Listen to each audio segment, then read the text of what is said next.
তারপরে 364 ধারা বলা হয়েছে আসামির জবানবন্দি যেভাবে লিপিবদ্ধ করতে হবে। একটু আগে আমরা পড়েছি যে ম্যাজিস্ট্রেট জবানবন্দি লিপিবদ্ধ করবেন 364 ধারার বিধান মোতাবেক। এখন আমরা দেখব যে 364 ধারায় কি বিধান বলা হয়েছে। অত্র ধারা মতে আসামির জবানবন্দি আসামির ভাষায় বা তা সম্ভব না হলে আদালতের ভাষায় বা ইংরেজি ভাষায় পূর্ণাঙ্গভাবে লিপিবদ্ধ করতে হবে এবং লিপিবদ্ধ জবানবন্দি তাকে দেখাতে হবে বা পড়ে শোনাতে হবে। এখানে যে ব্যক্তি জবানবন্দি প্রদান করবে সে ব্যক্তির ভাষা আসলে কি হবে তা বলা মুশকিল। তা বাংলা ভাষা হতে পারে বা ইংরেজি ভাষা হতে পারে, অথবা এমন হতে পারে যে আমাদের বাংলাদেশেই কয়েকটি ভাষা রয়েছে, যেমন সিলেটি ভাষা বা চিটাগাংয়ের যে ভাষা, চিটাগাংয়ের ভাষা আসলে বোঝাটা খুব মুশকিল, বোঝা যায় না। তো যেই ভাষায় হোক না কেন আসামি যেই ভাষায় জবানবন্দি দিবে সম্ভব হলে সে ভাষায় লিপিবদ্ধ করতে হবে। যদি তা সম্ভব না হয় তাহলে আদালতের ভাষায়, অথবা তাও যদি সম্ভব না হয় তা ইংরেজি ভাষায় সুন্দরভাবে লিপিবদ্ধ করতে হবে এবং লিপিবদ্ধ করার পর আসামিকে তা দেখাতে হবে এবং তা পড়ে শোনাতে হবে। মনে রাখতে হবে যদি লিপিবদ্ধ জবানবন্দি আসামি বুঝতে না পারে সেক্ষেত্রে তা বোধগম্য ভাষায় তাকে বুঝিয়ে দিতে হবে। আসামি যখন পুরো জবানবন্দি সত্য বলে স্বীকার করে তখন আসামি এবং আদালতের ম্যাজিস্ট্রেট বা জজ তাতে স্বাক্ষর করবে। তারপর 167 ধারায় বলা হয়েছে 24 ঘন্টার মধ্যে তদন্ত সম্পন্ন না হলে তখনকার পদ্ধতি, অর্থাৎ আসামিকে গ্রেপ্তারের পর 24 ঘন্টার সময়ের মধ্যে তদন্ত সম্পন্ন করতে হবে। যদি তদন্ত সম্পন্ন করা না যায় 24 ঘন্টার ভিতরে তখন কি পদ্ধতি হবে সে ব্যাপারে এখানে বলা হয়েছে।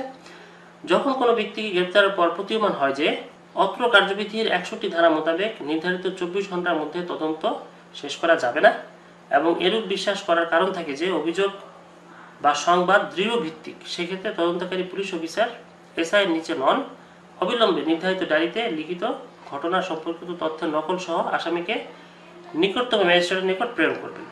আচ্ছা, এই পয়েন্টটি একটু বুঝেন যে কোনোভাবে বোঝা গেল যে 24 ঘন্টার মধ্যে তদন্ত সম্পন্ন করা সম্ভব নয়, তখন থানার যে কর্মকর্তা যে এসআই পদের নিচে নয়, এসআই থেকে উপরের যে কোনো পদ হতে পারে কিন্তু এসআই পদের নিচে হওয়া যাবে না, সেই পুলিশ অফিসার উল্লিখিত ঘটনাটি একটি ডায়েরিতে লিপিবদ্ধ করবেন এবং সেটির নকল সহ অর্থাৎ ফটোকপি সহ আসামিকে নিকটতম যে ম্যাজিস্ট্রেট রয়েছে তার কাছে নিয়ে যাবেন। তারপরে বলা হচ্ছে কোনো ব্যক্তিকে গ্রেপ্তার করে 24 ঘন্টার বেশি আটক রাখতে চাইলে তদন্তকারী পুলিশ অফিসার কর্তৃক তার ঊর্ধ্বতন কর্মকর্তার মাধ্যমে প্রথম শ্রেণীর ম্যাজিস্ট্রেট বরাবর আবেদন করতে হবে। এটাই পুলিশ রিমান্ড।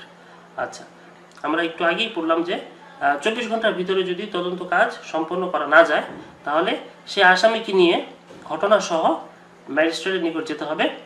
এখন ম্যাজিস্ট্রেটের নিকট গিয়ে কি করব? তো সেই ম্যাজিস্ট্রেটের নিকট গিয়ে উল্লিখিত অফিসার আবেদন করবেন যে তদন্ত কাজ সম্পন্ন করার জন্য আরও সময়ের প্রয়োজন এবং আরও বেশি সময় সে আসামিকে আটক রাখতে চায়। তো যদি ম্যাজিস্ট্রেটকে সন্তুষ্ট করতে পারেন তাহলে ম্যাজিস্ট্রেট তাকে আরও সময় দিবেন যে ঠিক আছে তুমি আরও 3 দিন নাও বা 5 দিন নাও, তোমার তদন্ত কাজ সম্পন্ন করো, ততদিন পর্যন্ত আসামি আটক থাকবে।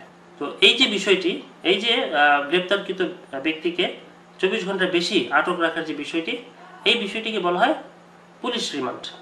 আমরা যখন টেলিভিশনে খবরে দেখি যে 5 দিনের রিমান্ড মঞ্জুর করা হয়েছে, 7 দিনের রিমান্ড মঞ্জুর করা হয়েছে, এই যে রিমান্ড মঞ্জুর করা হয়েছে এই রিমান্ডই হচ্ছে সেই রিমান্ড, অর্থাৎ পুলিশ অফিসারদের আবেদনক্রমে 7 দিন আরও বেশি আটক রাখার অধিকার প্রাপ্ত হয়েছে যাতে তাকে আরও বেশি জিজ্ঞাসাবাদ করা যায় এবং তদন্ত কাজ সম্পন্ন করা যায়। এখানে আমাদেরকে মনে রাখতে হবে অত্র 167 ধারায় আসামিকে ম্যাজিস্ট্রেটের নিকট হাজির করে পুলিশ অফিসার রিমান্ডের আবেদন করবেন। এই ক্ষেত্রে ম্যাজিস্ট্রেট পুলিশ অফিসারের আবেদন শুনানিকালে নির্দিষ্ট সময়ের জন্য রিমান্ড মঞ্জুর করতে পারেন, তবে এক নাগাড়ে 15 দিনের অধিক রিমান্ড মঞ্জুর করা যাবে না। এখানে এই 15 দিনের বিষয়টি একটু মনে রাখবেন, এমসিকিউতে থাকে যে রিমান্ড মঞ্জুর সর্বোচ্চ কত দিনের জন্য করা যায়। এক নাগাড়ে 15 দিন পর্যন্ত রিমান্ড মঞ্জুর করা যায়, এর বেশি রিমান্ড মঞ্জুর করা যায় না। এখানে আমরা দুটি বিষয় শিখলাম যে আসামিকে ম্যাজিস্ট্রেটের নিকট হাজির করবে পুলিশ অফিসার 167 ধারা অনুযায়ী এবং হাজির করে ম্যাজিস্ট্রেটকে সন্তুষ্ট করতে পারলে ম্যাজিস্ট্রেট নির্দিষ্ট সময়ের জন্য রিমান্ড মঞ্জুর করতে পারেন, তবে তা এক নাগাড়ে 15 দিনের বেশি হবে না। তারপরে 167 ধারার 5 উপধারায় বলা হয়েছে 120 দিনের মধ্যে তদন্ত কাজ শেষ করতে হবে। আমরা 167 ধারায় দেখলাম যে কি বলা হয়েছে। তো 167 ধারার যে উপধারা 5 রয়েছে সেখানে বলে দেওয়া হয়েছে যে তদন্ত কাজ শেষ করতে হবে 120 দিনের মধ্যে। অত্র ধারা মতে তদন্তকারী পুলিশ অফিসার 120 দিনের মধ্যে তদন্ত সম্পন্ন করবেন এবং উক্ত সময়ের মধ্যে তদন্ত শেষ করতে না পারলে সেক্ষেত্রে আচ্ছা, তো পরিষ্কারভাবে বলে দেওয়া হচ্ছে যে 120 দিনের মধ্যেই তদন্ত কাজ শেষ করতে হবে।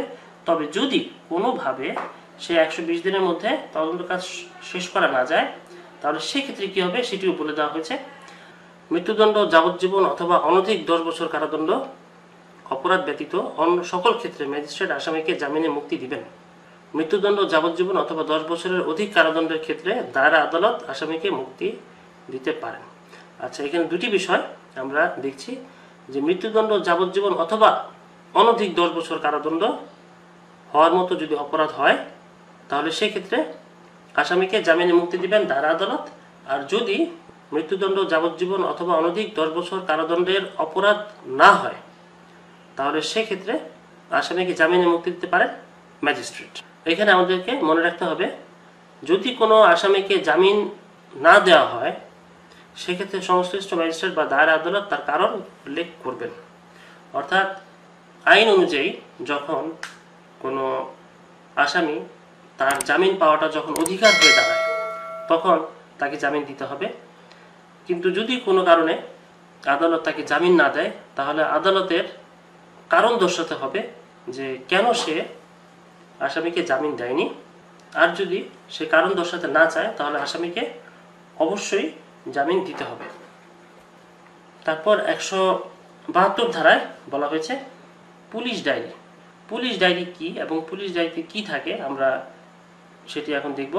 তদন্তকারী কর্মকর্তা প্রতিবেদনের বিষয়ে তার নির্ধারিত ডায়েরিতে লিপিবদ্ধ করবেন। একে পুলিশ ডায়েরিও বলা হয়। অর্থাৎ তদন্তকারী কর্মকর্তা মামলার তদন্তের জন্য কখন এবং কোথায় গিয়েছিলেন বা তিনি কখন তদন্ত আরম্ভ ও শেষ করলেন প্রভৃতি ধারাবাহিকভাবে লিপিবদ্ধ করবেন।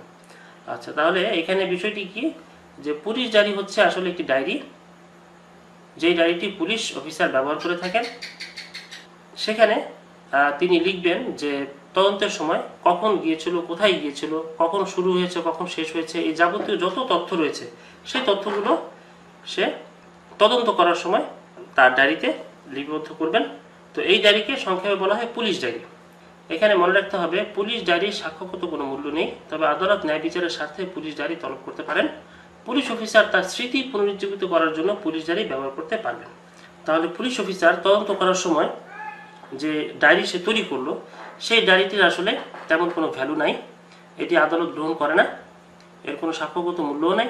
তবে যদি এমন হয় যে আদালত সেই পুলিশ অফিসারকে কিছু জিজ্ঞেস করলো, এখন পুলিশ অফিসারের মনে নাই থাকতে পারে, সে হয়তো ভুলে গিয়েছে, অনেকদিন আগে সে তদন্ত করেছিল, তার হয়তো মনে নেই, তবে তার এই স্মৃতিকে ফিরে পাওয়ার জন্য, তার এই যে বিষয়টি সে ভুলে গিয়েছে সেটি মনে করার জন্য সে চাইলে সেই ডায়েরি দেখে সে বিষয়টি মনে করতে পারবে।